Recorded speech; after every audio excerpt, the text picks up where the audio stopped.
ఈ కూటమి ప్రభుత్వం అధికారంలోకి వచ్చిన తర్వాత ఎస్సీ కమిషన్ చైర్మన్ గా నాకు బాధ్యతలు అప్పచెప్పడం, నాతో పాటుగా ఒక 5 కమిటీ మెంబర్స్ కూడా వేసి ఈ రాష్ట్రంలో వివక్షత లేని సమాజ నిర్మాణం కోసం కమిషన్ పనిచేయాలని గౌరవ ముఖ్యమంత్రి చంద్రబాబు నాయుడు గారి ఆదేశాల మేరకు 2018 తర్వాత అంతకు ముందు కూడా ఇంత విస్తృత పర్యటన ఏ కమిషన్ కూడా చేయలేదు. పర్టికులర్ గా ఎస్సీ కమిషన్ వర్కింగ్ కమిషన్, ఇక్కడ పనిచేసేటటువంటి కమిషన్. దానిలో భాగంగా ప్రజలను నేరుగా కలుసుకోవటం, ప్రజల దగ్గర ఫిర్యాదులు స్వీకరించడం, ఆ ఫిర్యాదులను సంబంధిత అధికారుల ద్వారా పరిష్కారం చేయటం, పరిష్కారం కానటువంటి సమస్యల్ని వాళ్ళని కూర్చోబెట్టి మాట్లాడే విధంగా. ఎందుకంటే అట్రాసిటీస్ లో రాజీలు లేవు, మాట్లాడటం ఆ విషయాల్లో కాకుండా ఇతర విషయాలు ఏవైతే ఉన్నాయో వాటన్నిటిని కూడా అడ్రస్ చేసే విధంగా కమిషన్ పనిచేస్తూ ముందుకు వెళ్తా ఉంది. ఈరోజు అనంతపురం జిల్లా పర్యటనకి రావటం, ఎందుకంటే ఒక ఎఫిషియెంట్ ఆఫీసర్స్ కలెక్టర్ గారు కానీ అదేవిధంగా ఎస్పీ గారు కానీ ప్రజల యొక్క అవసరాలకు అనుగుణంగా పనిచేస్తా ఉన్నటువంటి సందర్భంలో కమిషన్ కూడా వాళ్ళని ప్రత్యేకంగా అభినందిస్తా ఉంది. దాంతో పాటుగా మేము అభినందిస్తున్నామంటే, ఒకసారి పోవడామంటే దానికి ఒక 1000 పిటిషన్లు మా దగ్గర రెడీగా ఉంటాయి అన్నమాట. వాటిని కూడా చేసి ఈ రాష్ట్రంలో సమసమాజ నిర్మాణం జరగాలి, మనుషుల మధ్య విభేదాలు ఉండకూడదు, మనుషులంతా ఒకటే.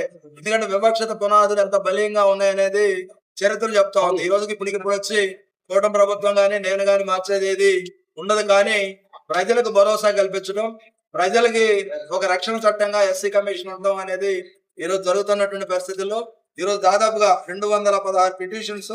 దీనిలో డిపార్ట్మెంట్లకు కానీ అదేవిధంగా ఎస్పీ గారికి ప్రత్యేకంగా అంటే లా అండ్ ఆర్డర్ సంబంధించి ఒక 24, అదేవిధంగా ల్యాండ్ ఇతర అన్ని కూడా 216, మొత్తం 248 గ్రీవెన్స్ అనేది హైయెస్ట్ గ్రీవెన్స్ ఇక్కడ ల్యాండ్ లోనే వచ్చాయి. ఈ జిల్లాలోనే ఎక్కువ తీసుకున్నాం, ఎందుకంటే దాన్ని ప్రత్యేకంగా దృష్టి పెడితే తప్ప వాళ్ళిద్దరిని పిలవాలి. ఎందుకంటే ఒకే డబుల్ రిజిస్ట్రేషన్స్ అని, లేదంటే సర్వేలో తేడా వచ్చిందని ఇవన్నీ చేస్తా ఉన్నారు. దాంతో పాటు కూడా అధికారులకు అందరూ కూడా ఒకటే సూచన చేస్తా ఉన్నాం. దళితుడు అనేవారు ఎవరు వచ్చినా సరే, భూమి సంబంధం వచ్చినా, ఆర్థిక పరమైనటువంటి మోసానికి గురైనా, లేదు కుల వివక్షకు గురైన అన్ని కూడా అట్రాసిటీస్ కింద వస్తాయి. ఖచ్చితంగా కేసులు కట్టమని, అదే విధంగా అట్రాసిటీగా వచ్చిన వాటిని కేసు కట్టకుండా, ఎందుకంటే మొన్న కూడా తిరుపతిలో ఒక సంఘటన జరిగింది. ఒక అట్రాసిటీ జరిగితే దాని మీద ఏదైతే కమిషన్ నోటీస్ ఇస్తే ఆ నోటీస్ లో వాళ్ళు ఏమైనా పంపారంటే ఇది ఫాల్స్ కేసు అని వాళ్ళు పంపారు. అప్పుడు ఎఫ్ఐఆర్ నెంబర్ అడిగాను, ఎఫ్ఐఆర్ నెంబర్ లేదు, ఎఫ్ఐఆర్ చేయలేదు. ఎఫ్ఐఆర్ చేయకుండా ఫాల్స్ ఎలాగా అవుతుంది అని కూడా అడిగాం. దయచేసి ఎఫ్ఐఆర్ చేయండి, విచారణ చేయండి. విచారణది ఏదైతే ఎఫ్ఐఆర్ కి ఆమోదయోగ్యం కాకపోతే తీసేయమని అధికారులు కూడా కోరుతా ఉన్నాం. ఈ రోజు వివక్షత లేకుండా ఏదైతే సంక్షేమ అభివృద్ధి ఫలాలు అందరికి అందాలి. పర్టికులర్ గా రెవెన్యూ డిపార్ట్మెంట్ లో కానీ, ఎలక్ట్రిసిటీ డిపార్ట్మెంట్ లో కానీ, అదేవిధంగా ఇతర డిపార్ట్మెంట్ అన్ని కూడా రివ్యూ చేయడం జరుగుతుంది. ఎలక్ట్రిసిటీ డిపార్ట్మెంట్ కూడా మేజర్ గా ఉంది, ఎందుకంటే దళిత రైతులు ఏదైతే కరెంట్ కనెక్షన్ కోసం అప్లై చేసుకుంటే 2000, 3000 సీరియల్లో ఉన్నాయి అన్ని జిల్లాల్లో.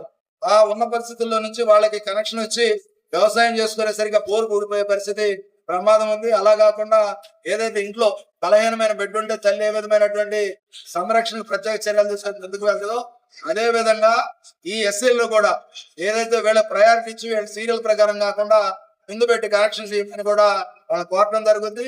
ఈ జిల్లాలో ప్రత్యేకంగా సమర్థులైనటువంటి అధికారుల నాయకత్వంలో ఎక్కడా కూడా అట్రాసిటీ జరగకుండా ఉండాలని మనసారా కోరుకుంటూ మీ అందరికి కూడా సెలవు తీసుకుంటాం.